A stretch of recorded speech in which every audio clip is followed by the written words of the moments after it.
Hello friend, তোমরা কেমন আছো? আশা করছি সবাই খুব ভালো আছো। আমিও খুব ভালো আছি। এই দেখো, আমরা তিনজন মিলে বেরিয়ে পড়েছি। আমি, আমার বড়মশাই আর ছেলে আর আমার কটা বন্ধু মিলে বেরিয়ে পড়েছি শ্রীরামপুরের উদ্দেশ্যে। তোমাদের কালকেই বলেছিলাম আমরা আবার যাব শ্রীরামপুরে।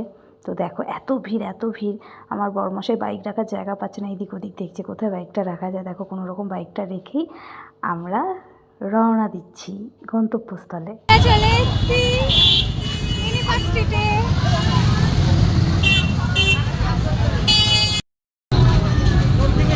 দেখো, তোমাদের আবার দেখাচ্ছি কত সুন্দর আলোর লাইটিং, কিন্তু এত ভিড় এত ভিড়, মানে আমাদের দুর্গাপুজো তো মনে এত ভিড় হয় না, এত ভিড়।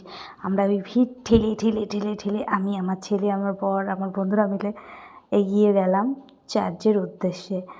তো চার্চের সামনে আমরা দেখতে পাচ্ছি ট্রিটা কি সুন্দর কাটিয়েছিল।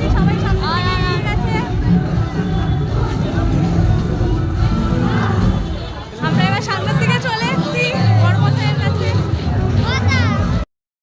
দেখো, চার্চে ঢোকার জন্য আমরা অনেক চেষ্টা করছি চার্চের কাছে পৌঁছানোর জন্য, কিন্তু লাস্ট অবধি চার্চের সামনে যেতে পেরেছি, কিন্তু চার্চের ভিতরে আমরা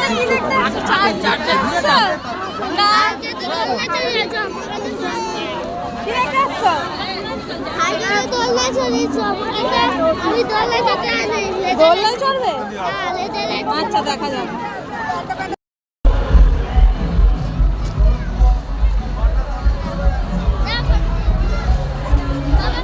আমার ছেলে কোনোদিন চার্চের ভিতরে ঢোকেনি বলে সেজন্য ওর বাবা, খুব ভিড় ছিল ভেতরে, আমরা যেতে পারিনি, সেজন্য ওর বাবা কোলে তুলে নিয়েছে দেখানোর জন্য চার্চের ভিতরটা কেমন হয়।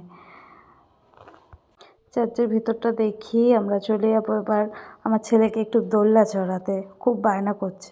ছেলে বললে একটু দোলনায় চড়বে, তাই একটু মিকি মাউসে ওকে চড়িয়ে দিলাম। ও ভীষণ ভালোবাসে মিকি মাউসে চড়তে, তাই একটু মিকি মাউসে ওকে তুলে দিলাম। মেলায় যাই শুধু এই মিকি মাউসে উঠবে বলে, ও ভীষণ ভালোবাসে মিকি মাউসে উঠতে। দেখো কীরমভাবে ও ঝাপাঝাপি করছে, সেজন্য ওকে তুলেও দিই, আমারও খুব ভালো লাগে ওরকম লাফালাফি করে। লাস্ট অবধি আমরা দেখো খেয়ে নিলাম একটু পাপড়ি চাট। এই দেখো, বান্ধবী আছে, ছেলে আছে, পাপড়ি চাট নিয়ে নিয়েছিলাম, একটু পাপড়ি চাট খেয়ে নিলাম। খুব সুন্দর খেতে ছিল পাপড়ি চাটটা। এবার বাড়ি ফিরছি। এই দেখো, এবার আমরা বাড়ি চলে যাচ্ছি। তো টাটা, বাই বাই। যারা ভিডিওটা দেখেছেন, যদি ভালো লেগে থাকে অবশ্যই লাইক কমেন্ট করবেন, আর যারা ফেসবুক থেকে দেখছেন অবশ্যই চ্যানেলটাকে ফলো করবেন, আর যারা ইউটিউব থেকে দেখছেন অবশ্যই সাবস্ক্রাইবার করে দেবেন।